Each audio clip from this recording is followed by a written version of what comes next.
Hello YouTube family, સ્વાગત છે તમારું એક નવા બ્લોગમાં. કેમ છો બધા? મજામાં ને મજામાં થશે. તો ફરી એકવાર નવો વિડીયો લઈને આવી ગયો છું અને વાગ્યા છે 3. આપણે રીપર મશીનનું છે.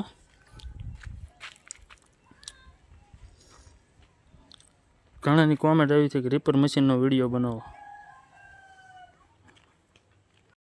તો આ વિડીયોમાં મિત્રો આપણે આ રીપર મશીનની બધી માહિતી આપવાની છે કે મતલબમાં વીઘે કેટલું ડીઝલ રહેશે, કેમ છે, ટ્રેક્ટર ગરમ થાય છે કે નથી. કઈ એકની કોમેન્ટ છે કે રીપર મશીનમાં ટ્રેક્ટર ગરમ થઈ જાય છે, કેવું આનું રિઝલ્ટ છે, કેટલો ખાપો રહેશે, બધી માહિતી આ વિડીયોમાં આપણે દેવાની છે. અને પહેલાં તો આ રહી વાત કટરની. ઘણાને એમ જ મેસેજ આવ્યો કે પાછળ કટર કેમ જોડેલું છે. કારણ કે આ 20 HP આપણે પાવર સ્ટીયરિંગ નથી આવતું અને પાવર સ્ટીયરિંગ નથી આવતું એટલે આપણે આગળ મશીન જોડવી ને એટલે મિત્રો હેન્ડલ ફરતું નથી સ્ટીયરિંગ.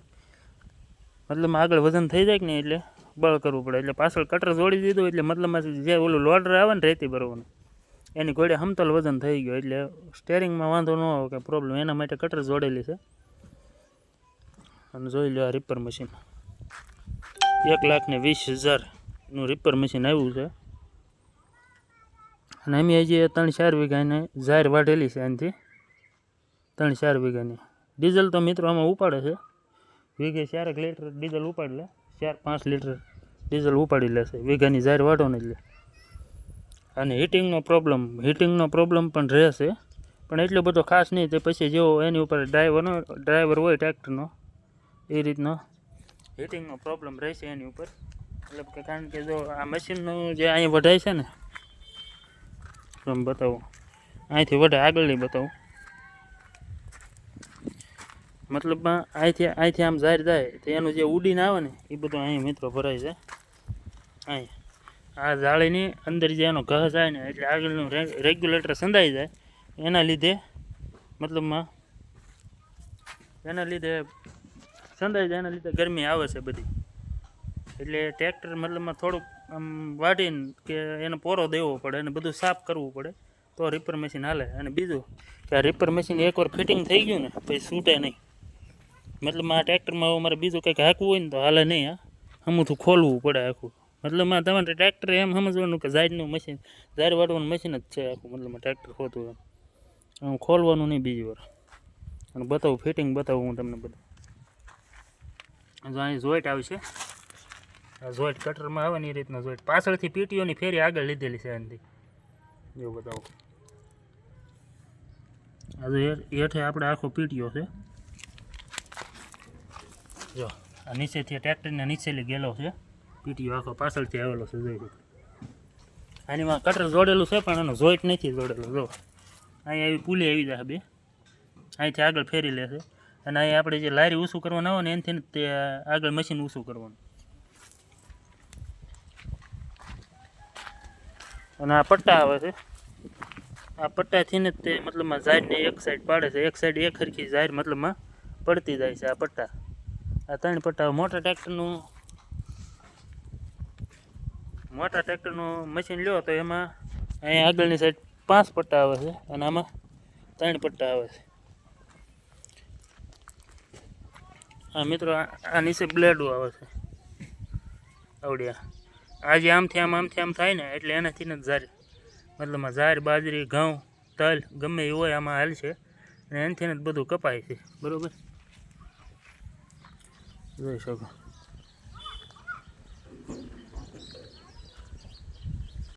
અને આમાં બીજું કે આ મશીનમાં 5 ફૂટનું પાળિયું હોય તો મતલબમાં એક હરખું ખાપો નથી રહેતો. 1.5 ઇંચનો 2 ઇંચનો ખાપો રહેશે. અને એનાથી મોટું પાળિયું હોય તો એક વળ પડી રહેશે. અને મતલબ એક વળ પડી રહે અને 4 આપણે વાઢવાની અને એક વળ પાછળથી લેવી પડશે. મશીનમાં પ્રોબ્લેમ એ જ છે, 5.5 ફૂટનું મશીન આવતું નથી અને 5 ફૂટનું મશીન આવે. 5 ફૂટનું પાળિયું હોય તો બધું ક્લિયર એક હરખું વઢાય. નકર એક વળ પડી રહે ને બીજી વઢાઈ જાય ને બીજી પાછળથી એક વળ પડી રહી વાઢવી પડે. મતલબમાં પાછું જઈને વાઢવી પડે. વઢાય તો બધું જાય. અને આમાં ઘઉં, બાજરી, તલ, સોયાબીન બધું મતલબ આમાં અંદરના અંદર હાલી જાય છે એક જ ઓલામાં. જો કોઈને વઢાવવું ગમે હોય તો આપણે સ્ક્રીન ઉપર નંબર આપેલો છે, એમાં કોન્ટેક્ટ કરજો.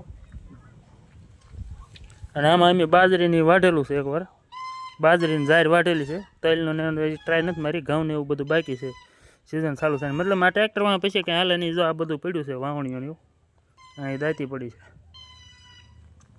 આમ આપણી લારી પડી છે, અહીં ડીજે પડ્યું છે, બધું એમણામ પડ્યું છે. હવે મતલબમાં એ બધું પડ્યું રહે અને આ મતલબમાં રીપર વાહન મશીન નાખવું, આને ખોલવું હોય તો 2 દી વૈયા જાય ખોલતા, એટલી વાર લાગે.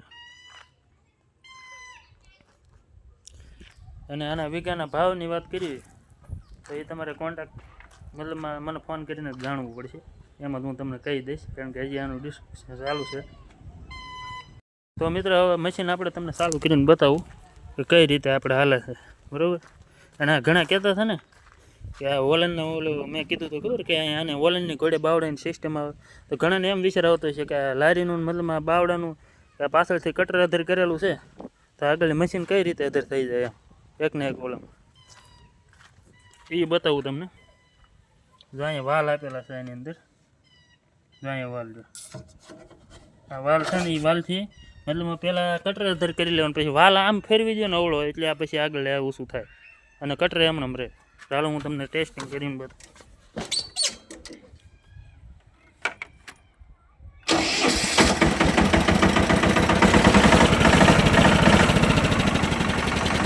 આને આપણે હલદની ફેરી છે ને દાળ છે 540 ના આટમ નાખી દેવાનું, ચાલુ થાય.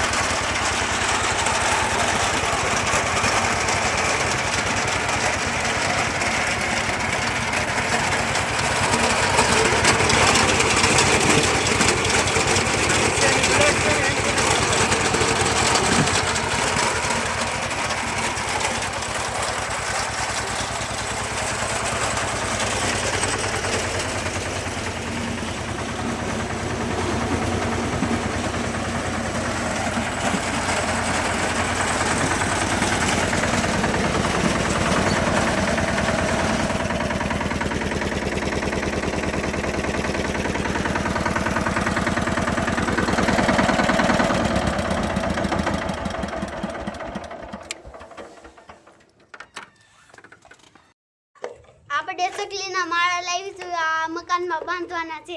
ક્યાં બાંધવાના છે માળા? ધાબાની ઉપર. આ ધાબા ઉપર? હા. આ સકલીના માળા આવી ગયા છે ને, માળા બાંધવાના છે. છોકરો માળા લેવો અને આ મહેંગીનું કામકાજ ચાલુ છે. મહેંગી બનાવવાની છે એ આગળ બતાવું.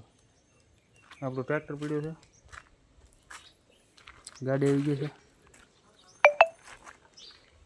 તો પહેલાં આપણે મહેંગી બનાવીશું.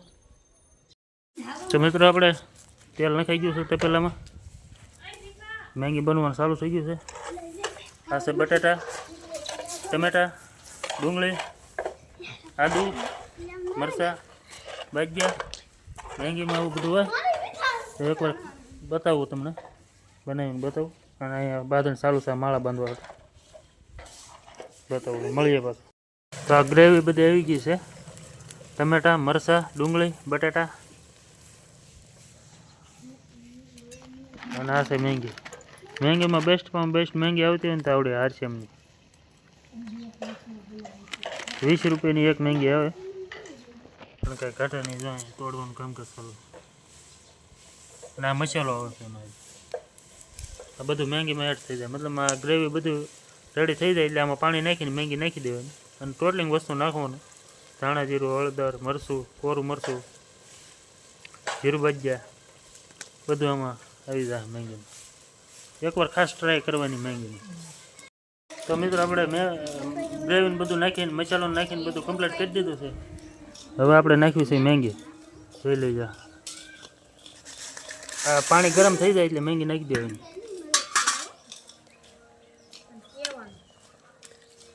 અને હલાવી નાખવાનું અને પછી સડવા દેવાનું, પાણી બળે ને ત્યાં લઈ. અને મહેંગી આવડે મેં કીધું એમ RCMની મહેંગી આવે છે. RCMના સ્ટોર ઉપર જ મળશે, બાકી કંઈ નહીં મળે. આ મહેંગી 20 રૂપિયાનું એક પડીકું આવે છે.